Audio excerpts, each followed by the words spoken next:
Hello to my beautiful Aquarius. This is your reading for the month of May. So whether your sun, moon, or rising or your Venus sign is in Aquarius, thank you for watching. Please take what resonates and leave what doesn't. And please do like, share, and subscribe to the other beautiful Aquariuses in your life. You may also be cross-watching for an Aquarius as well. So I really do appreciate when you guys leave comments as well. It lets me know that you guys like these videos. We also have Astro in all caps is the 10% booking code for this month to get 10% off Solreta.com for personal one-on-one readings. So let us have a look into Aquarius for the month of May and see what's coming up for you guys.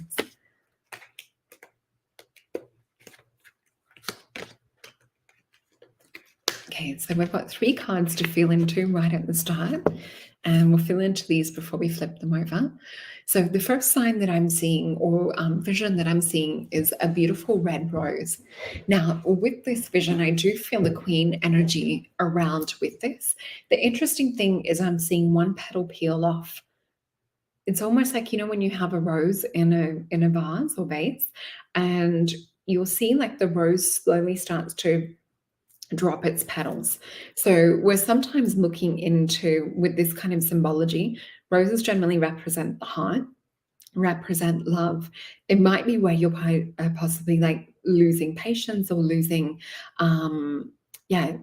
petals, or feel like you're losing a bit of love. So let's flip the cards over and see what this means. This is interesting because we have the card of lust come up first, then healing and valor.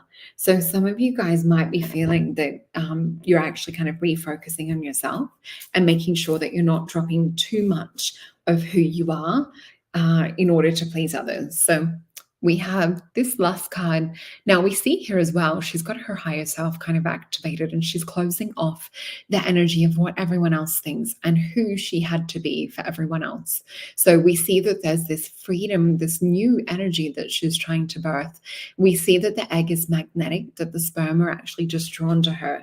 So I do feel this is about getting over a little bit of fear, a little bit of self-doubt, to really put forth what it is that you desire, not have to people please with others at the moment. Now, we do have 4 of Swords, healing energy, and I do feel some healers watching as well. So I just want to say thank you guys, because I know that you're doing a big job on the collective.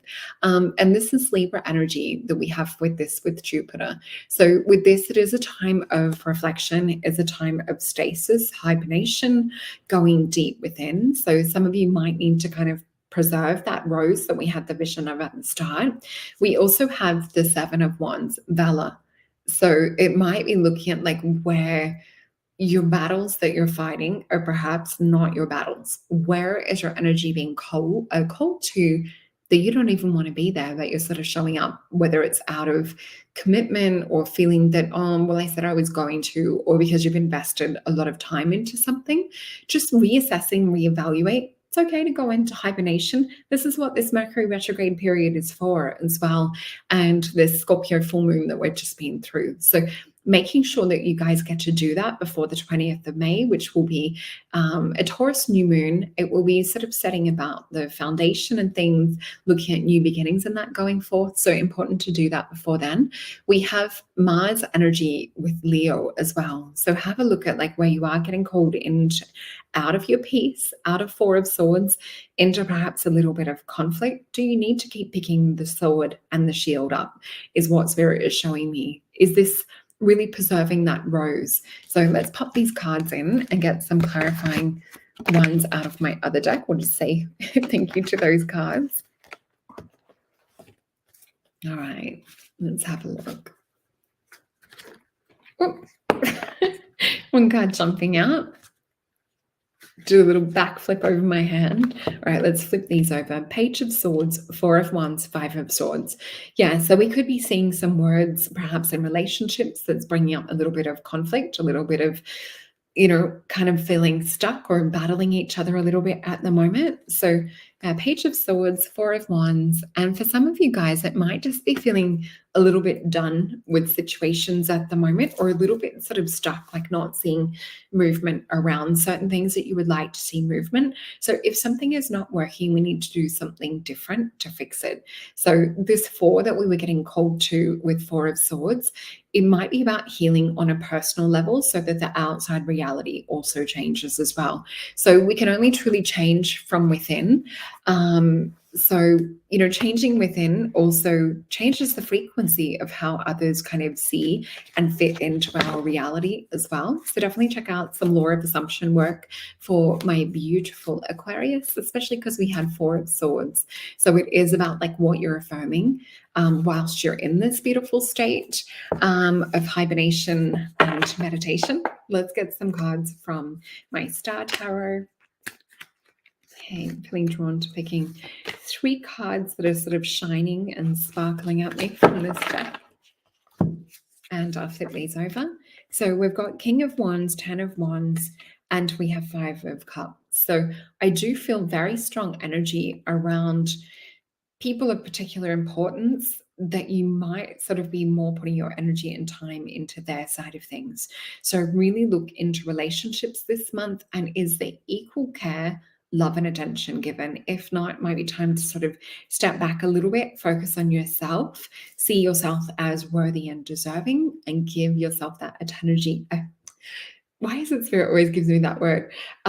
When they say energy, they're trying to get the word attention and energy in at the same time, but they always fuse it. It's the funniest thing, because when I'm speaking, a lot of the time, I'm just relaying what it is that they're giving me. So yeah, King of Wands and 10 of Wands. So 10 of Wands is known as the card of oppression. In my other deck, it is Sagittarius energy with Saturn, I think. So have a look at like what is actually pulling us off our track. Where is it that we need to show up for us first? It's that old saying and analogy of put your own oxygen mask on or your own life jacket on first. And we have 5 of Cups. So some of you guys might be feeling in a deep state around this or feeling disappointed.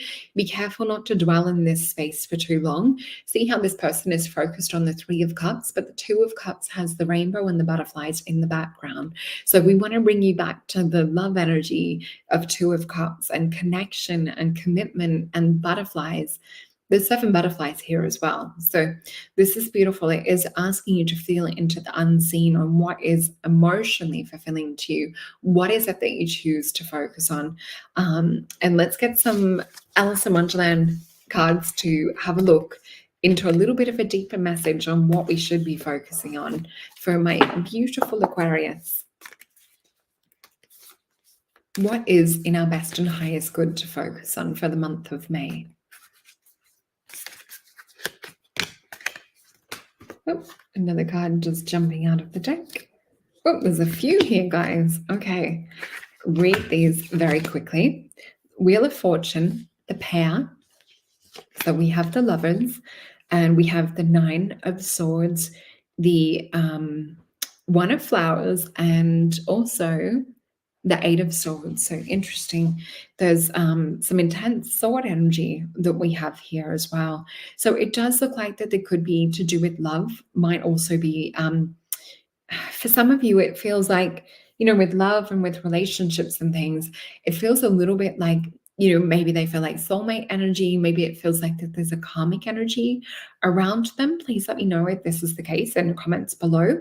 Now, this could also be in regards to like what you throw your energy into with career and that as well, or like even with family. There could be like a bit of conflict and stuff coming up. So it doesn't have to be just in relationships.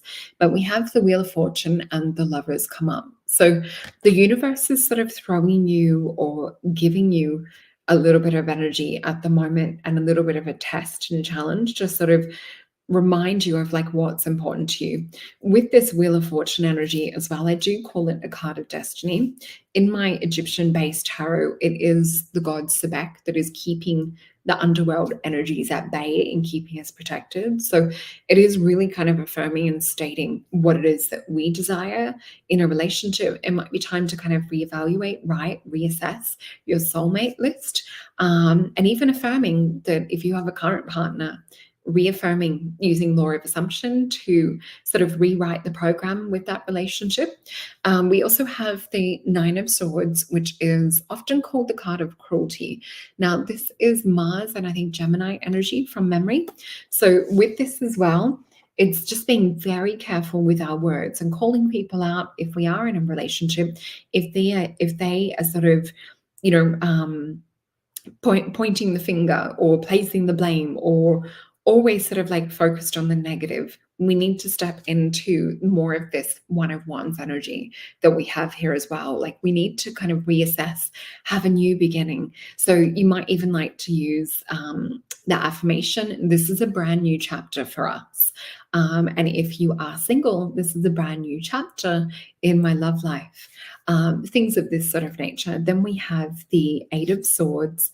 So with this energy as well, it's also looking at, we've built our life in our imagination world to a certain level. What is it mentally that is holding us back from really like executing it? Because in my favorite deck, and we've talked about this quite a few times, it has the butterfly in the chrysalis, and the swords are sort of keeping it caged in. Yeah, you guys are born to be butterflies. So yeah, have a think and reflection on that. We also will pick a card for my Gabrielle Bernstein deck, and let's have a look at this affirmation. So we have, my capacity to tune into the energy of love gives me the words I need when I'm ready to speak up, the compassion I need when it's time for me to forgive, and the power I need when I am lost. So this is a really powerful affirmation. You might want to rewind and just play this over until it kind of sinks in. But I love you guys very much. Thank you for joining me for the Aquarius for the month of May. Please remember, for bookings, we have the little ticketer, Astro, and going on to solreta.com to book a session and save 10%. And please remember to like, share, and subscribe. Thank you for